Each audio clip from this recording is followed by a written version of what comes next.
आदाब दोस्तों।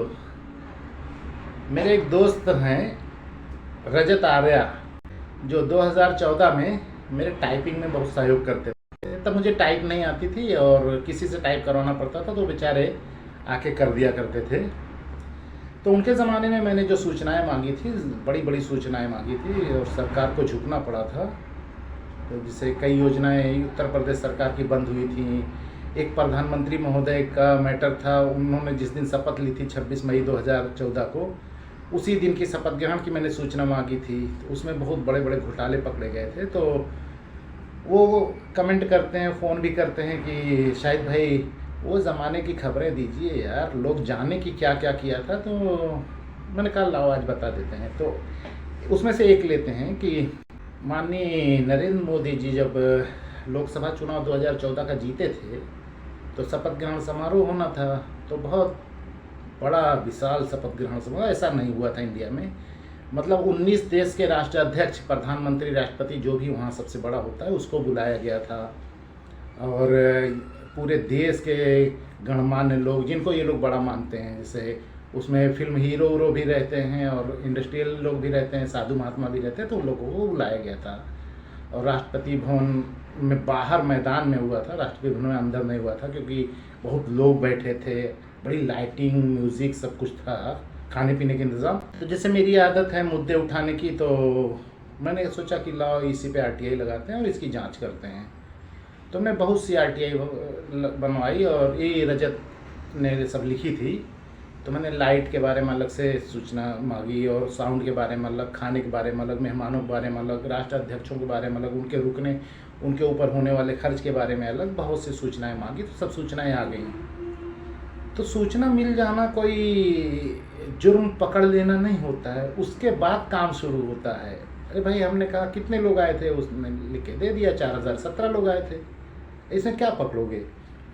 तो जब सब सूचनाएं आ गई तो मैंने उसमें से अलग अलग करके निकालना चालू किया। तो लाइट साउंड का तो कुछ मैटर नहीं था, उसका तो हम ढूंढ नहीं सकते कि लाइट वाले को कितना रुपया दिया और साउंड वाले को कितना रुपया दिया।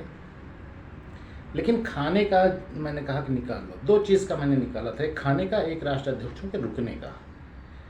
तो खाने का मैंने कैसे जोड़ा कि 4017 लोगों की लिस्ट उसने दी थी कि इतने मेहमान आए थे, ये थे, और खाने पे कुल 88 लाख रुपए खर्चा हुआ था। तो मैंने सोचा 4017 लोग पे 88 लाख रुपया कैसे होता। तो मैंने उसके बिल बाउचर मांगे और सब किया हुआ। तो पता चला कि 2200 रुपया पर प्लेट के हिसाब से खर्च हुआ। और उसने दिखाया कि 4017 लोग पूरे खाना खा के गए थे। इसमें समझ में आ गया घोटाला था। उसमें प्रधानमंत्री के शपथ ग्रहण में जो लोग आते हैं ना, वो खाना नहीं खाते। वो हमारे आपके तरह गांव वाले बाराती नहीं होते जो खाने के लिए ही जाते हैं बारात, कि जाएंगे और खाना खाएंगे। वो बेचारे सब बिजी लोग थे, आ गए, किसी का जहाज़ रुका है, किसी गाड़ी रुकी है, इंतज़ार कर रहे हैं कब प्रधानमंत्री का शपथ ग्रहण समाप्त हो और हम लोग निकलें, अपना जाएँ। ऐसा थोड़ी ना कि कब फेरे पूरे हों तो चलो हम लोग दावत पे टूट पड़ें। उसमें खाने वाले बहुत कम थे, मुश्किल से 500 लोग भी नहीं रहे होंगे खाने वाले 4017 में। लेकिन खाने का बिल 4017 लोगों का जोड़ दिया गया, 88 लाख रुपए निकाल लिए। तो मैंने फिर से आरटीआई लगाई कि ये खाना कहाँ से आया था। तो मैं अलग अलग घुमाता हूँ, तो उसमें एक होटल का नाम आया, मैं नहीं बता सकता यहाँ। तो मैंने होटल वाले से बिल वाउचर मांग लिया, तो उसने भी दिया अपना बिल वाउचर। फिर मैंने उसका टैक्स वैक्स का सब लगाया, जो भी रहा, क्योंकि बहुत टाइम लगता है सब में पकड़ने में। तो पता चला कि फ्रॉड हुआ है। फिर राष्ट्रपति भवन ने उसमें चाल चल दी आखिर में। पहले तो बता दिया खाना मंगाया था, बाद में उसने ये लिख दिया, जब मैंने उसका प्रूफ दिया कि ये खाने में घोटाला हुआ है, तो उन्होंने कहा कि नहीं, खाना हमारे यहाँ राष्ट्रपति भवन में ही तैयार किया गया था। अब यार क्या झूठ बोल रहे हो, जब पकड़ लिए गए। तो मैंने कहा ठीक है। तो मैं वो उस पूरी फाइल को साइड में रख के, खाना राष्ट्रपति भवन में तैयार किया गया, उसकी सूचना मांगी। जब उसमें मैंने खाने के बारे में पूछा कि जैसे मलाई कोफ्ता बना था, या आलू के बहुत से आइटम मैंने बताए उन्होंने, चिकन मटन का भी बना था, वेज नॉन वेज सब था। तो खाने के पूरे मेनू दिया था उसने। तो मैंने पूछा कि ये चीज़ें खरीदने में कितना रुपया खर्चा हुआ, आलू कितने का आया था, दाल कितने का आया था, चिकन कितने का आया था, पनीर कितने का आया था, मटर कितने, सारी चीज़ें मैंने जो सब थी वो पूछा कितने का आया था। उसके बिल वाउचर दे दीजिए। अब बिल हुए तब ना, कहाँ से बिल देते, राष्ट्रपति भवन में थोड़ी पका था।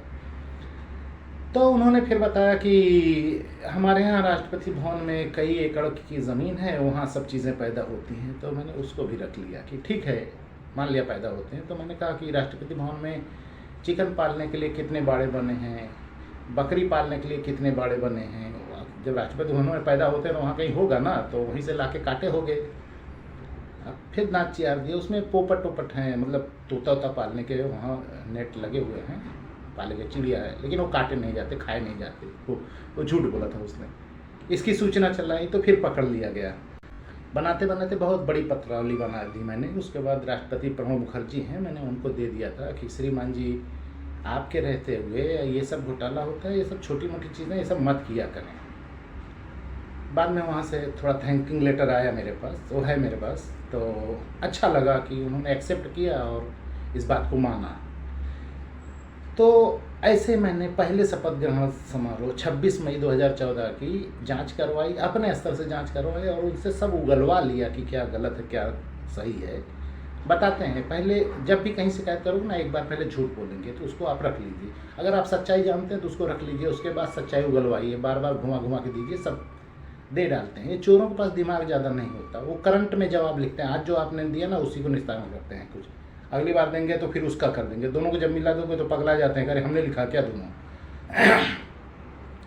अब आते हैं राष्ट्राध्यक्षों को रोकने के ऊपर। उन्होंने जो डिटेल दी थी, 19 राष्ट्राध्यक्ष आए थे, जिसमें नवाज शरीफ भी थे और भूटान के राष्ट्रपति भी थे। उस पर मुझे दुख हुआ। नवाज शरीफ को जो जिस होटल में रोका गया था उसमें बहुत ज़्यादा खर्चा आ रहा था और भूटान वाले राष्ट्रपति को सबसे कम खर्चा आ रहा था। इस पर मैंने आपत्ति भी लिखी और मैंने वजह जानने की कोशिश की कि भाई ऐसा क्या। दोनों तो राष्ट्राध्यक्ष ही थे, एक प्रधानमंत्री था, एक राष्ट्रपति था। जो भी हो, वो हमारे यहाँ सुपर के हिसाब से मंगाया गया था कि जो आपके यहाँ बड़े हुआ है, तो है सम्मान में कमी क्यों, और भूटान वाले की कमी क्यों। भूटान हमारा मित्र राष्ट्र है, शत्रु राष्ट्र पाकिस्तान भी नहीं। हम लिखा पढ़ी में पाकिस्तान को शत्रु देश नहीं मानते हैं, वो व्हाट्सएप यूनिवर्सिटी में शत्रु बताया है, लेकिन हमने कभी घोषित नहीं किया है। लेकिन हमारी कड़वाहट रहती है, हम हमेशा वहाँ से बातचीत बंद किए रहते हैं, कभी कभी अपने राजदूत को बुला लेते हैं, लेकिन भूटान से ऐसा कभी नहीं हुआ।